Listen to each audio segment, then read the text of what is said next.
Welcome to the Living the Dream podcast with Curveball. If you believe, you can achieve.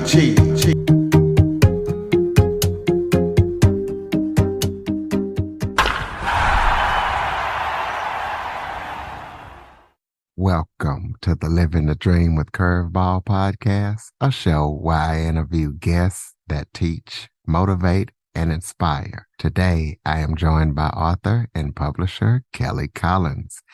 Kelly retired from the publishing industry. She owned a company in Nashville, Tennessee. She retired in 2021. She did a lot of traveling to work on her book. And after a loss nearly 5 years ago, she decided to swipe right for herself. So we're going to be talking about what she means by swipe right. I'm sure she's not talking about an iPhone, but Kelly, thank you so much for joining me today. Oh, thank you so much. I really am honored to be here. Well, why don't you start off by telling everybody a little bit about yourself? All righty. Well, as you said, I was in the news publishing business. I also had a background in sales and marketing, and I really always enjoyed the interaction with people, in every one of my jobs. And being in the news business was especially rewarding because it was like the hometown newspaper of where I grew up. And it was just really fun. I'm also the mother of 3 grown daughters, and they are all, employed and have their own houses and their own insurance. It's pretty great to be that free stage in my life that feels like even past empty nesterhood. But I ended up selling my company in 2018. I had to stay for 3 years. And so in October of 21, I retired, and I decided to travel for a year or a year and a half and just kind of explore my new life. I had gotten divorced in 2019. And so it was just really I was ready for my comeback story. And I could throw a bunch of baseball metaphors at you right there. I was ready to hit a home run. And while I was traveling, I went to a lot of really cool places. But while I was traveling, I really was reflecting on what had helped me get going again. What was it that had happened in my life that was helping me be happy again? And because my divorce was fairly devastating. And so I really wanted to take my power back. I really wanted to find my new self. And I started realizing as I'm traveling, because I was traveling solo, I had a lot of time to think, and I started thinking about my friends and the advice that had been given to me along the way. And also I was kind of paying attention to how I had accepted that advice, or how maybe it really didn't hit me till 6 months later, what they were saying or how it applied to me. And so by the time that year of travel was over, I was ready to kind of sit down and write it out. I wanted to tell that story because it's a story of redemption and resilience, but it's really also about friendship. So, and every chapter in my book is an interview with a different friend. And some of them are friends I made all over the world. And so it's really interesting, all of their different takes on life. And we talk about some serious subjects like anger and forgiveness.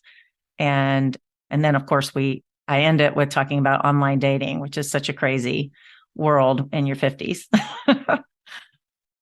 Well, tell us about publishing company that you own. Tell us what you guys did.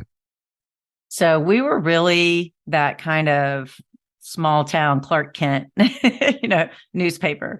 And it started off in my hometown of Brentwood, Tennessee. And we were pretty much the paper of record because the larger Gannett-owned newspaper had downsized with all these layoffs. And so we were really the only ones covering our hometown at that point. And after about 3 years, we expanded and we did our second site. And then every year after that, we started a new site, and we grew the company to be 9 different sites. And so we were really covering a lot of little towns and all around Middle Tennessee. And most of them were in a county just south of Nashville. some of the little towns were around Nashville and kind of in that metropolitan area, but our specialty was hometown news. Like we covered the city council, we covered the beer board, we covered the planning commission, but what really put us on the map was covering high school sports. And I love sports. And so it was really fun. I mean, for the first year when it was just me and my partner, I was actually the football reporter, if you can imagine that. But we had a lot of help. Everybody was excited for us. Everybody loved that their kids were in the newspaper. And it was a really fun time building that. I love to build. I love to create new products. I loved the whole process of that. And I always found it really interesting too, how my previous jobs, without me ever knowing that they were preparing me for this, that they were really an integral part of my being able to help build this business. It was just a really, really beautiful experience to be so involved in the community and really to be able to give back and help the community. Because we were having success, we had the ability to help all the nonprofits in the area. And I eventually started getting involved and being on the board of a few of them. And it was just, I don't know, it's a really good time in my life. And I appreciate all the support that we had. Well, you talked about when you were traveling, you went to some cool places. So tell us about some of those cool places that you went to. I would love to. Well, way back in 2018, when it became apparent that I was going to be getting a divorce, I did this amazing spiritual hike. They call it a pilgrimage, but it's called the Camino de Santiago. And you start off in the French Pyrenees, and it's just you and your backpack and a bunch of other hikers. And you go up and over the French Pyrenees and into Spain, and it's a 500-mile hike. And this particular route, there's about 250,000 people a year who do it. So there's a lot of services along the way that help the hikers, which when you're on this trail, they call you a pilgrim, which is kind of cool. And you stay in hostels and you're walking somewhere between 10 and 15 miles a day. And it's just a really incredible experience because everybody else that you're engaging with is also there for the same reason. You know, they're there to do that 500-mile hike. They're there because they have something in their life, some kind of question they need answered or some kind of grief to deal with. And so that was really the beginning of my solo travel. And over this past year, I hiked another Camino in Portugal. And so that was not as big. That was about 200 miles, but that was a great experience. Went to Buenos Aires and I stayed there for about 5 weeks. And I took tango lessons because that's like the birthplace of tango. And I think that was a very challenging experience for me, but I was really proud of myself, how I got my courage up and I put myself out there, and I met people from all over the world. It's amazing how people where they're coming from just to learn tango. And so it was a really intricate community because there's so many different languages and so many different cultures, but they're all coming there for that one thing. And so that was really fun. And then after that, I left and went to southern Argentina and I hiked in Patagonia. And I did that for 5 weeks. And then I came home to the United States, changed out all my gear and took off to Portugal. And I saw Lisbon and Porto and southern Portugal. And then I did that hike again and ended up in Spain. And then I hiked around in Spain for a while.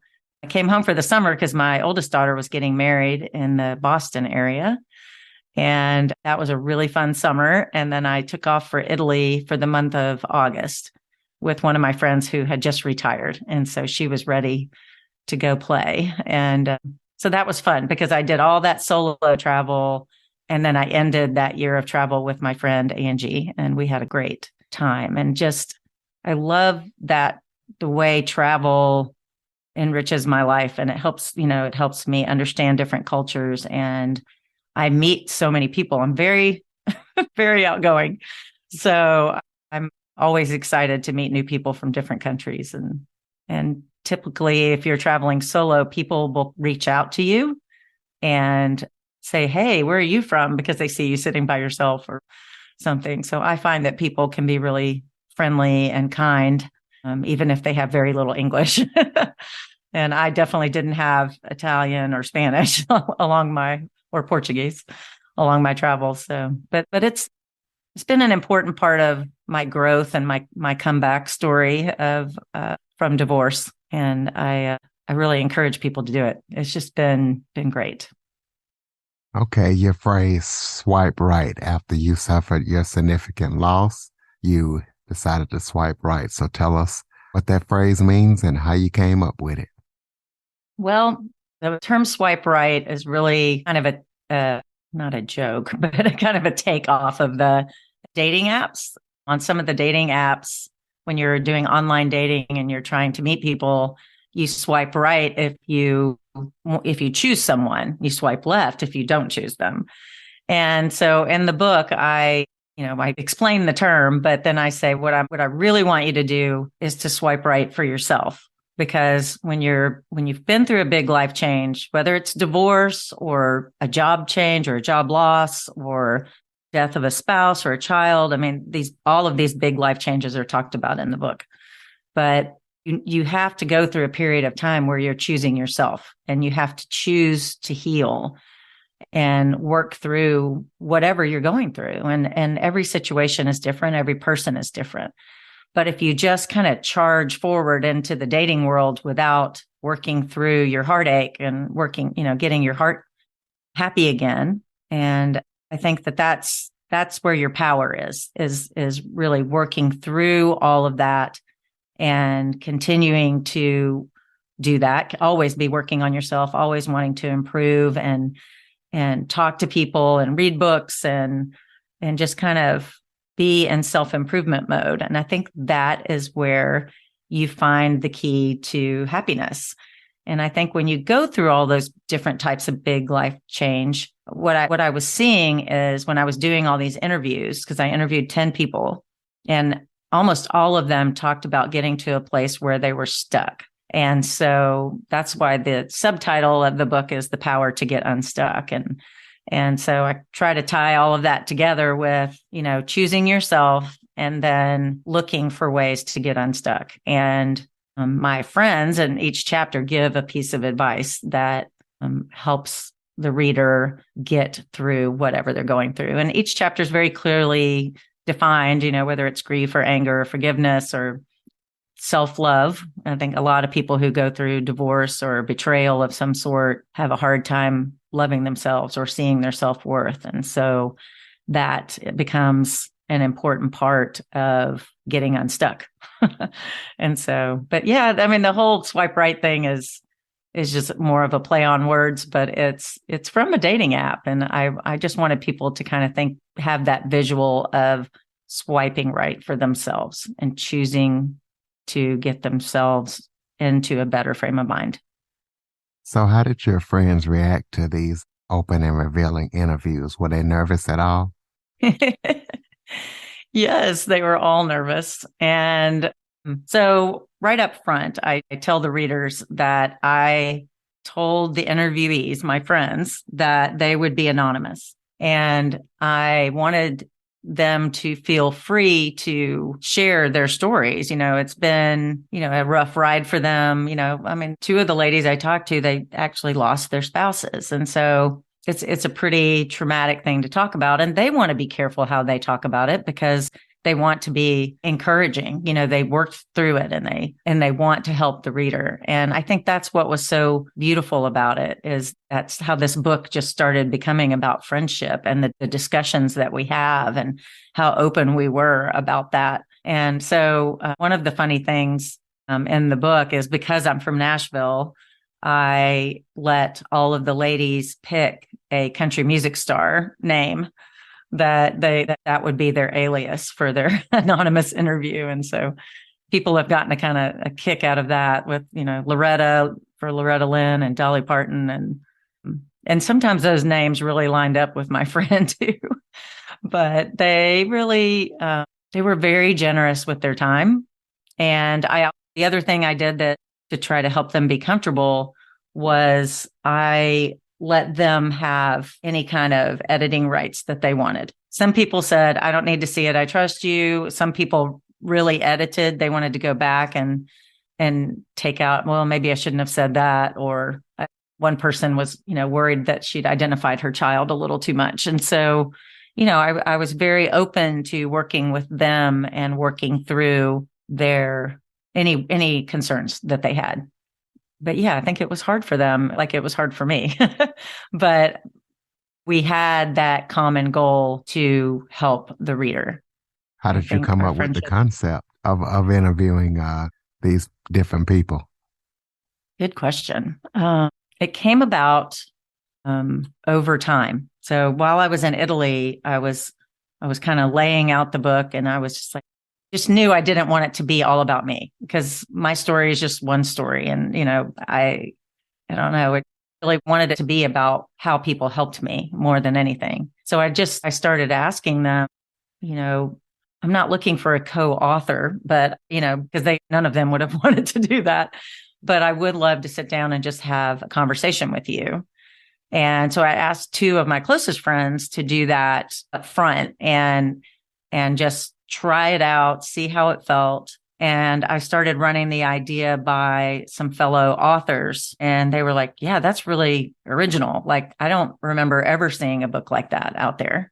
And I believe the fact that I'm not a doctor, I'm not a therapist, I'm just this real person who had a real heartbreak.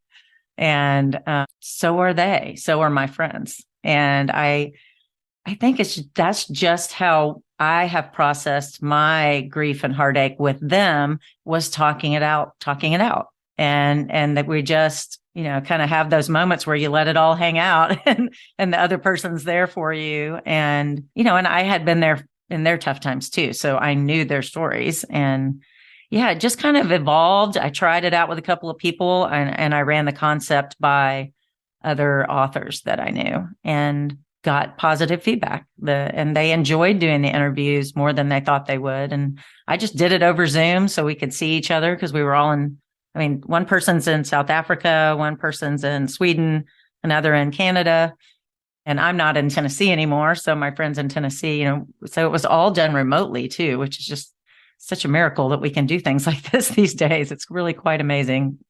Really grateful for all the technology that has allowed all of this to come to fruition. Well, what is your favorite book? You talk about reading books as one of your self-help methods. What's your favorite book? I have a few.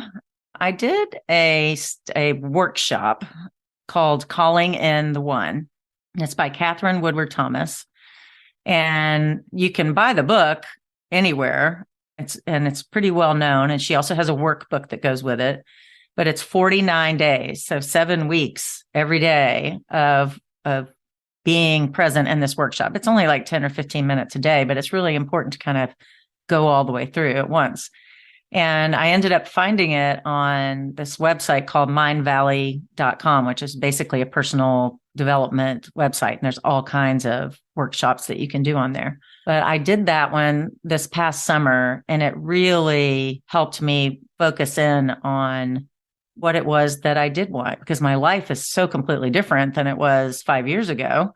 And I have all of this freedom now. And as wonderful as that sounds, it's also challenging, because you want to stay focused and you want to have a meaningful life and you want to have a life purpose. And so her workshop helps you through all of that, but it also helps you define what you want in your next partner. And that was really important to me. So Calling in the One has just been integral in how I've gotten to where I am now. And it really informed some of my writing in my book too, just because of the mindset that it gave me. And then I really enjoy Brene Brown, most of her books. I'm listening to Atlas of the Heart right now. And I love her Daring Greatly series. She has a wonderful talk on Netflix called Call to Courage. And I actually quote her in my book a few times, but she really opened my eyes to a new way of thinking about vulnerability and courage, and really how we can support each other in that. But really letting yourself be seen and being vulnerable, like writing this book and telling my story, extremely vulnerable, but how much you get back for that. And it's vulnerability is really courage. And when you put yourself out there and you let yourself be seen, the rewards are quite great. I mean, if you're open to the love that can come back and the support, then I think it's worth it. And she taught me that. So Brene Brown is really amazing. Also reading in my book, I think it's 15 different references that my friends mentioned in the interviews. And so I'm working my way through those books. I've read The Secret and The Magic by Rhonda Byrne. And then I'm reading right now the Think and Grow Rich, which was written in the 1800s. And it's pretty fascinating, but it's all about law of attraction and positive mindset and things like that. And when you're an author, you're basically running your own business. Your book is your business. And so I'm really trying to kind of have that business mindset and be very proactive and doing things like this and meeting new people. Do you have any current or upcoming projects that you're working on that people need to know about? Well, I am writing. I have a series of 5 books that I want to write, and The Swipe Right Effect was the first one. The one I'm working on now is called The Traveling Effect, and I really want to take this last year of solo travel that I had the blessing to experience, and I want to kind of talk that out with the book on what that provided me personally and the different experiences that I had meeting people. And I think that if somebody has not ever traveled by themselves, then hope that this will encourage them that it's actually okay and it's safe and it can be really fun and rewarding. Because I think, I was married 31 years. I hadn't traveled by myself before. I'd always been taking care of my kids and been traveling with my husband. And before that, I was with my family, and I traveled with my family as a kid growing up. So I think I'd just like to debunk the myth that it's a scary thing to do. And so that's my next book is called The Traveling Effect. And I'm really excited about it. And the other thing I'm working on is starting a new podcast, and that will be the name of the book, The Swipe Right Effect. And so I've been trying to line up guests for that. And I'm getting so excited about it. Got all the microphones and all of that. And then lastly, I am creating a workbook to go along with my book, because within the book, every chapter, there is an empowerment practice. And so it's basically an exercise to do if that's the part of your life that you want to work on, whether it's creating a vision for yourself, doing a vision board, or Chapter 2, we do a resume of your life, and not about your work, but about your life. Like, what are the things you've done that you're proud of and that fed you and gave you joy? And, and really focus on what's your purpose in life. And so there's all kinds of exercises like that I want to put into a workbook so that someone has a place to journal and write about that. And then I'm hoping to turn that into basically a webinar series where anytime somebody finds it and they want to do it right then, right now, because that's how I was with Calling in the One, that it'll be available online to them with video series and the workbook and the book, and all of it goes together. So I got lots of projects and it's all so much fun to me. Okay. Well, so people can keep up with everything that you're up to, throw out your contact info, website, or anything like that.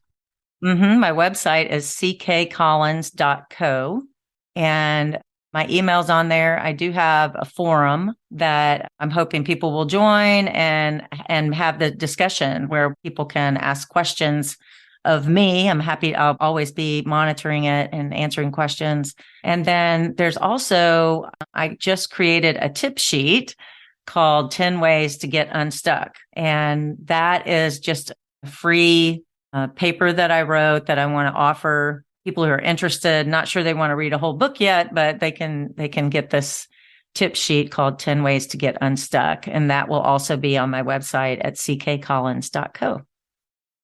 We'll close this out with some final thoughts. Maybe if there was something I forgot to touch on that you would like to talk about, it, just any final thoughts you got for the listeners.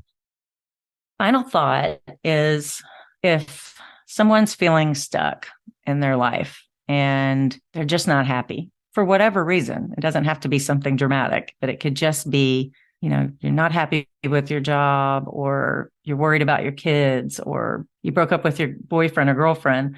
If you're feeling stuck and you don't know which way to go, I just want you to know you have the power. You have the power because you have the choice. You have a choice to make a change. And once you decide to do that, and once you decide to go forward with your life, you'll find the inspiration. You'll find your way, and reach out and talk to somebody if you can. But I think it's sometimes you just don't believe or feel you have the power, but every single one of us does. And I want people to understand that and to know it in their hearts. Ladies and gentlemen, ckcollins.co. Please be sure to check her out. Check out her book. And when the rest of the books come out, make sure you get those. Please be sure to follow, rate, review, share this episode to as many people as possible, especially those who are feeling stuck. If you have any guest suggestions or topic suggestions, cjackson102@cox.net is where you can send them. And I'd like to take this time to send a special thanks to all of you that listen to the show. There's millions of podcasts out there. You could have chose any one of them, but you chose to be here. And I thank you. And I also thank Miss Collins for joining me today. Oh, thank you so much. I really enjoyed talking to you. For more information on the Living the Dream podcast, visit www.djcurveball.com. Until next time, stay focused on living the dream.